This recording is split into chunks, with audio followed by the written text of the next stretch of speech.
Allora questa è il Poiana, poi magari vi leggo un pezzettino di qualcuno che non è il Poiana. Però visto che c'è Mediterranea volevo leggervi questa roba perché io, l'essere umano, Andrea Pennacchi ha molto a cuore queste vicende e anche Poiana a modo suo. Oddio, con i moldavi. Beh, poveretto, gli mancano tanto i moldavi. Cioè.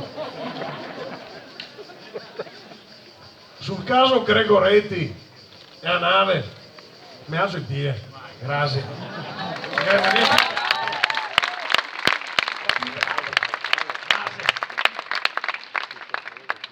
Sul caso Gregoretti ho solo una roba da dire.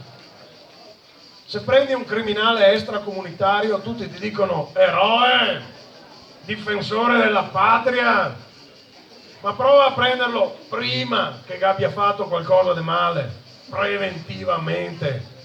Nessuno ti dice niente, anzi, rischi che finisci in galera te, che ti denunciano sequestro di persona, mi cosa. Finisci in prigione in mezzo a una masnada di criminali extracomunitari, a vedere il sole a scacchi e stare attento che non ti casca la saponetta in doccia. No, Marissa, guarda. Perché questo voleva fare il capitano. Voleva fermare il criminale prima che sbarca. Perché quando ha sbarcato è troppo tardi. È ovvio che delinque. Stuprare, assassinare gli indigeni è insito nell'atto di sbarcare in uno stato straniero. E lo che abbiamo fatto noi altri per 100 anni, lo saremo no? No. L'unico errore del capitano è stato fidarsi di quella masnada che aveva il governo con lui, De Maio, Conte, Toninelli. Quello è stato l'errore vero. Ma lo capisco. Sulle campane giro a pagina. Tutto studiato? Era sotto pressione, poveretto. Primi giorni del lavoro, voleva far bella figura, eh? Ansia da prestazione. Anche perché il ministro prima di lui aveva fatto tanto bene, bisogna ammetterlo. Minniti che aveva fatto tanto bene.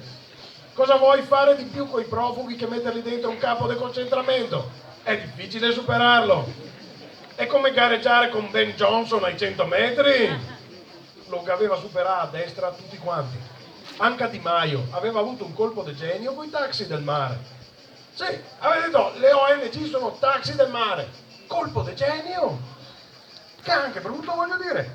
Te paghi fior d'esche alla bestia perché ti trova delle idee geniali, porca miseria, che arriva bello fresco, se beve una Fanta, taxi del mare, sei sotto pressione.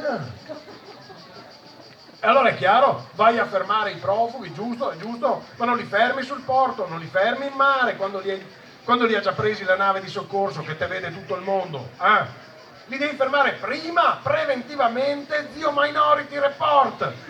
Non si fa così. Se me lo dicevi a me, ti procuravo una flottiglia di barchette da pesca di Chioggia con i motori potenziati silenziosissimi, stealth, come che dice Iori. Andavamo nel cuore della notte, in mezzo al mare, prendevamo i profughi come falchi pescatori e li portavamo dritti dentro i capanoni a lavorare in nero. Che così almeno per una volta sceglievamo noi i migliori, no qui che inciampa su in mezzo ai campi dei pomodori, sti terroni maledetti. E invece no, lui si è fatto prendere dall'ansia da prestazione, poveretto. Non devi agire quando ti guardano tutti, e quando girano lo sguardo che devi agire, caso. No, a petto nudo sul bagnasciuga, a fermare a mani nude le navi dell'invasore. Il bagnasciuga porta sfiga!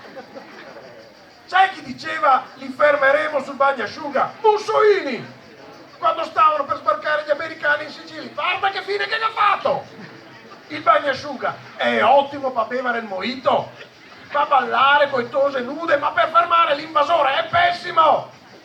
Casso, e quelli là che dicono che è ridicolo che abbia difeso i sacri confini della patria da una nave militare italiana, comunisti maledetti, vuol dire che non hanno mai difeso i sacri confini del capannone dalle incursioni piratesche della Guardia di Finanza.